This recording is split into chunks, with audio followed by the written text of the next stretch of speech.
Dia tidak tahu bahwa memang di bawah tampah itu tertanam kepala kerbau, bekas ritual untuk kelancaran usaha pembangunan proyek.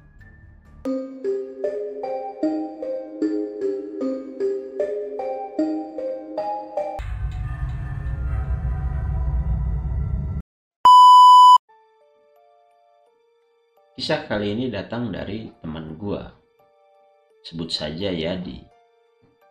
Yadi ini bekerja sebagai pengawas proyek pembangunan apartemen. Dia bekerja baru 2 hari. Kejadian itu waktu itu pada tahun 2019. Yadi bekerja sebagai pengawas di proyek pembangunan apartemen itu. Memang apartemen itu sedang melakukan pengecoran. Jadi waktu itu bekerja di shift malam. Pada saat dia melakukan pekerjaan, dia tiba-tiba kebelet ingin buang air kecil. Kebetulan di depan apartemen itu ada sebuah kali dan juga ada pohon bambu. Dia buang air kecil di situ. Dia lihat ada sebuah tampah yang memang sudah lama. Dia mengencingi tampah itu. Dia tidak tahu bahwa memang di bawah tampah itu tertanam kepala kerbau, bekas ritual untuk kelancaran usaha pembangunan proyek.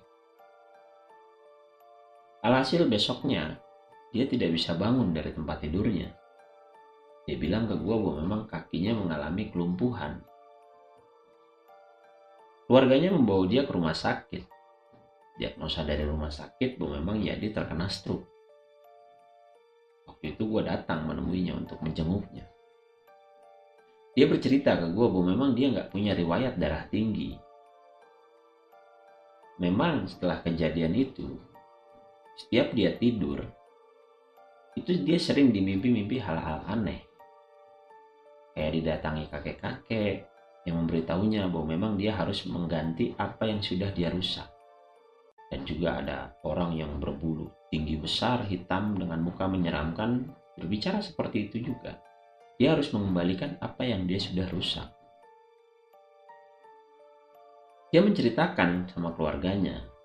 Akhirnya keluarganya membawa dia ke tempat orang pintar di daerah Jawa Barat. Orang pintar itu pun memberitahukannya bahwa memang Yadi pun harus mengganti apa yang sudah dia rusak. Yadi pun bingung karena dia tidak merusak apa-apa. Keesokannya teman-teman dari Yadi di sesama proyek, mandor dan pengawas-pengawas lainnya datang untuk menjenguk Yadi. Mandor pun menanyakan, kenapa bisa begini? Apa yang dilakukannya di proyek?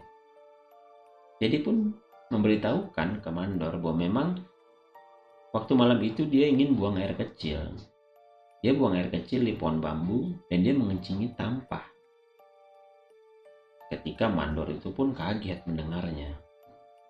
Karena mandor itu pun tahu bahwa memang di lokasi itu dulu waktu awal pembangunan proyek itu telah dilakukan ritual untuk penanaman kepala kerbau di situ. Mendengar hal itu Yadi pun kaget karena dia melakukan kesalahan. Keesokannya pengawas dan mandor itu pun melakukan ritual ulang dan memanggil kepala adat di sana untuk melakukan ritual ulang di lokasi itu. Lokasi itu dilakukan ritual di malam hari. Pas dilakukan ritual untuk penanaman kepala kerbau, tiba-tiba salah satu pengawas mengalami kesurupan, menyebut-nyebut nama Yadi untuk dihadirkan. Akhirnya Yadi dijemput untuk datang ke lokasi itu, meminta maaf apa yang dia sudah lakukan. Memang semenjak saat itu, lokasi setelah diritualkan, tidak ada lagi kejadian-kejadian apa yang dialami oleh Yadi. Setelah ritual itu, mandor pun memberitahukan ke Yadi bahwa semenjak Yadi sakit, kerjaan tuh sering mandek. Bahwa memang alat berat tuh sering rusak. Ada salah satu pekerja yang jatuh dan juga ada yang satu meninggal.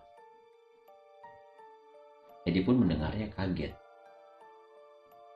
karena dia tidak tahu bahwa memang kejadian itu akan menjadi sebesar ini.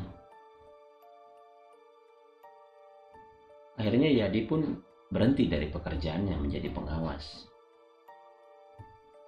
Perlahan dia sudah bisa berjalan dan dia sekarang sudah kerja di waiters di restoran. Itulah ceritanya.